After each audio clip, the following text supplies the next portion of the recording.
The content of this show is intended for beauty professionals and service providers. It contains industry info that clients might not want to hear, especially when it is about clients who behave badly. Pour yourself a cocktail and enjoy.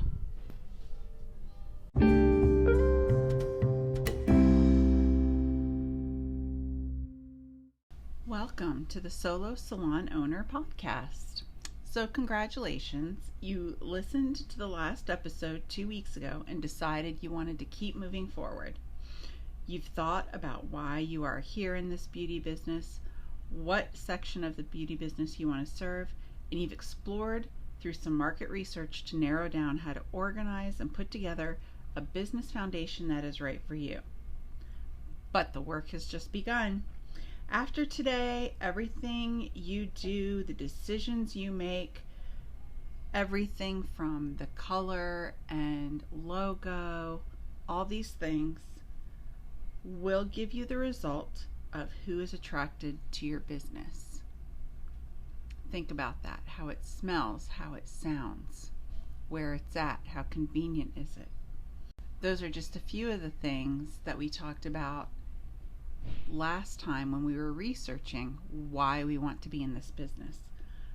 Now the question is, who are you going to serve? Who is your ideal client? Who is your ideal employee? Today we're going to put on our entrepreneurial thinking cap and we're going to talk about your ideal guests and team members. We are going to write a vision statement, one for each. If you're going to have employees, you do need to kind of manifest and dream about who your ideal employee or coworker is.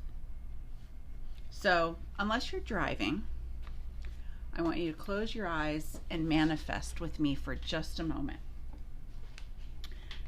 We're going to explore about 12 questions, and these questions you can go back and listen to and thoroughly write out answers.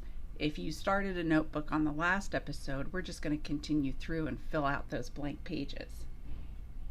So the first question, the first manifestation is, who are your 2 favorite clients? If you are already in this beauty business, think about what makes them my favorite client and list everything about these people that you admire and respect and look forward to each time they're in your chair.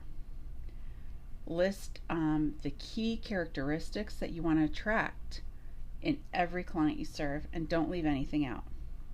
This information is super important to write your vision statement. So consider them your key people when you answer the remaining questions. Now, if you're not actively in the beauty business, think about 2 of your favorite people that have helped you, people that respect you, people that treat you well. And we're going to go off of those visions since you don't have maybe the client base to work off of. So, first question is, what do your ideal clients do as their profession? And it could include several jobs. Maybe they have a side hustle that you admire or have even been a part of. What is the income bracket of your ideal client? This can be important because of the area that you researched last episode in the chamber. Did you look at your demographics? What is your average income of your demographics? And what is your ideal income? Are they a 2-income household? Or are they a single income household? What is the age group of your ideal client? What percentage are women, men, teenagers, or even children? What type of music, TV, and movies do they use as their entertainment? Are they people who like to read or listen to audiobooks? Entertainment, number one, it's one of the most talked about topics in the salon is, what are you watching?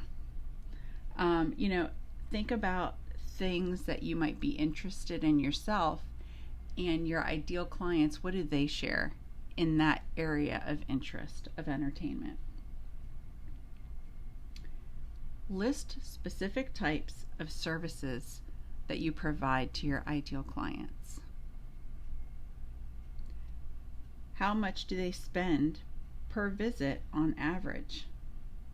Now remember, in your ideal business model, we talked about how much does your average ticket need to be.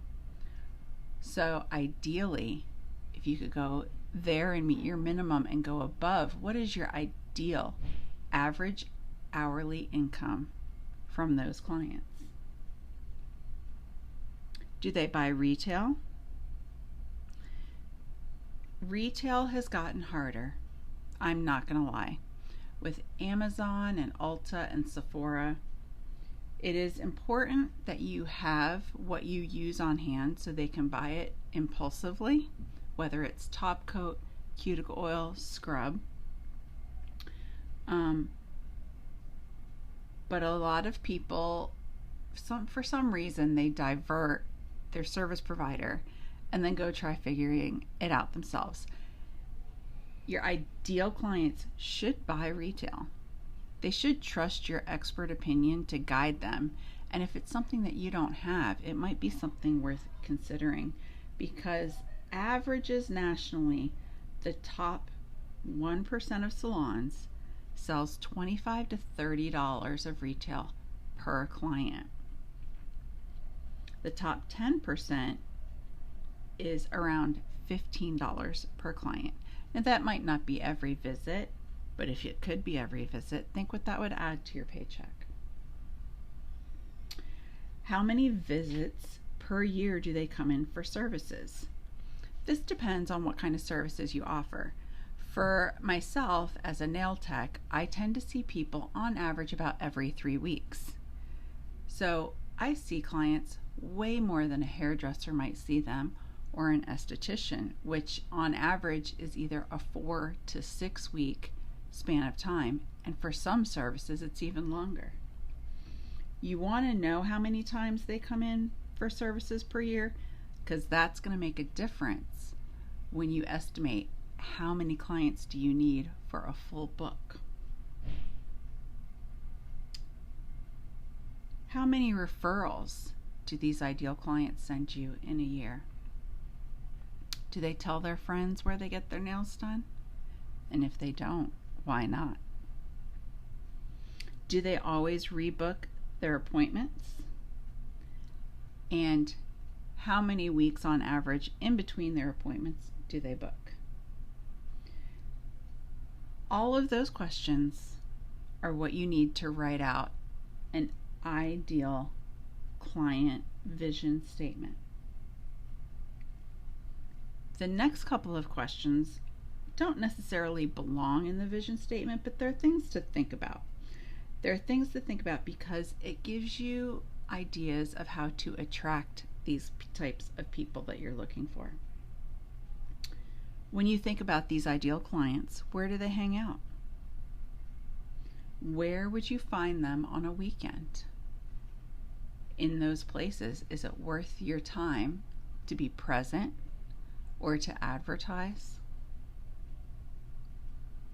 How could you reach large numbers of these clients to promote yourself with very little investment? Who else do you know that might not be in the beauty business that knows a great big network of people that might be your ideal clients? Write down the names of these people that have a great network and commit to a deadline to speak with them about helping you promote yourself. If they have been in business for themselves, or if they are a good representation of your business, they will be a wealth of knowledge and a wealth of connections. Sometimes you got to give a little to get a little. But these things are so important. It's very important to network, especially when you are a solo salon owner. If you're in a studio, like I'm sitting in my studio right now, and it's maybe 200 square feet, It's a lonely day if you don't open your door and go out and talk to everybody in the hallway. So network, network, network. It's almost as important as your location. So now that you've thought about your ideal client, like I said, go back and listen to the questions and jot things down. Do a brain dump, answer those questions, and then you're going to write out in full sentences your ideal client vision statement. And so an example of this, I'm just going to read you one paragraph of mine, maybe two. My ideal client vision statement is, my clients are stylish, health conscious, and fun. They're always well put together down to the accessories, which is why their nails are important to them. They're confident in my abilities and always ask about what I'm doing, what might be new or unusual in the salon industry today. My clients are 90% women, 10% men. Sorry, no children. Each client averages 2 weeks between appointments, and since 75% of my clients service both hands and feet, I see them 24 times per year, and 85% rebook or have a standing appointment. They spend an average of $60 per visit and buy a $10 retail item every other month. So if you go back and listen to that, just like SMART goals, it is specific, measurable, attainable, realistic. It might not be time bound, but it needs to be detailed. And just for reference, that vision was written in 2014. So it's probably time that I go back and update some of those numbers. So now that you're ready to use these questions to write your ideal vision of your ideal client, here's a few questions for you to consider about your business. How will you serve these clients? Will you provide them with a niche? Do you have a specialty? Are you trying to be a one-stop shop and cover all beauty services, or are you focused on a specialty? That's going to make a huge difference in the type of client you attract. If you're a one-stop shop, your ideal client is anyone with money, because all services attract all different kinds of people. But if you have a specialty and a niche, you tend to attract like-minded people. So before you're marketing and making a service menu, it's very important to think about these specific items and determine what clients you want to attract and keep. And that will make a huge difference, because your ideal clients want their ideal services. I hope that makes sense. Another thing about clients that you need to think about is, why do clients leave? So there's a few statistics about why customers leave. 1% pass away, 3% move away, about 5% change relationships. So they've got a friend or a relative that started in the beauty business and they're going to try them out. 9% try a competitor. 14% on average are not happy with your service. Don't let that affect you. You cannot be all things to all people. 68% leave your business because of employee indifference. What is employee indifference? They don't feel like they've been heard. They don't feel appreciated. They feel that you were rude. But a lot of times, the employee indifference is because they didn't get what they paid you for. Where does that go wrong? If 68% of your customers leave because of not feeling heard, you need to buck up on your consultation. We're going to talk about that in a later episode, but it's something to consider when you're thinking about clients, and it's even something to consider when you're thinking about employees. Why do employees leave? 90% of the time, it's indifference. They feel unappreciated, they feel that they're not heard, and they feel that someone was rude or indifferent to them. So, how can we better our relationships with clients?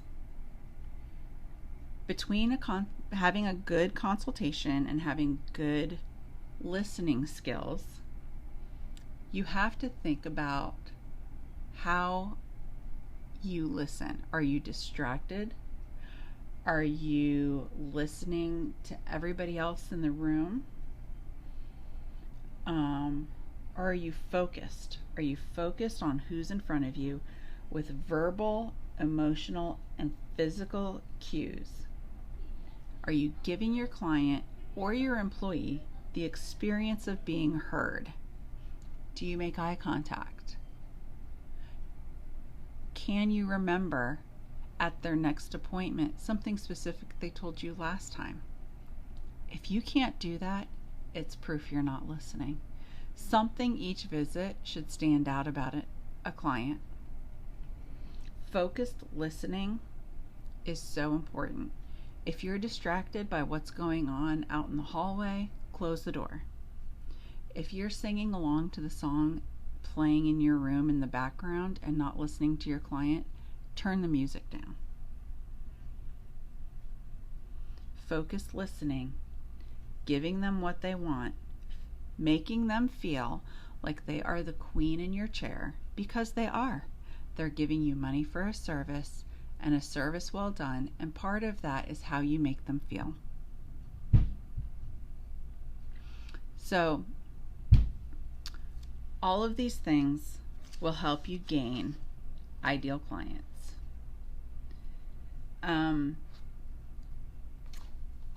It also might help you gain ideal employees. You can do the same exercise if you are in the market for having an assistant, if you're in the market for even subletting your room. You don't want to sublet your room to someone who's going to go through all your drawers and use your stuff. Now, if you give them permission to, that's a whole nother issue, but you want to make sure that your tools, your products, and everything that is there put by you is there when you return. How do you find these people? You have to be like-minded. You have to be on the same page, whether it's client or employee. I hope this was helpful. When you do write your ideal client vision statement, it should be very descriptive. Again, don't leave anything out. Be very clear. Even if it seems like a long, rambling, run-on sentence, write it out and then go back and edit it.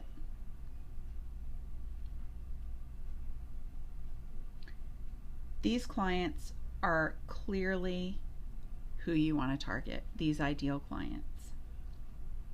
These clients are the best individuals to attract and to send you new clients that are just like themselves. Have a great week. Please let me know if you're struggling with any of the information that I've given you in the past few weeks. And you can always visit solosalonowner.com for a free 15-minute consultation to see if working together is the right thing for us to do, or to have just a one-on-one class. I look forward to speaking to you. Have a great couple weeks, and I will see you in October.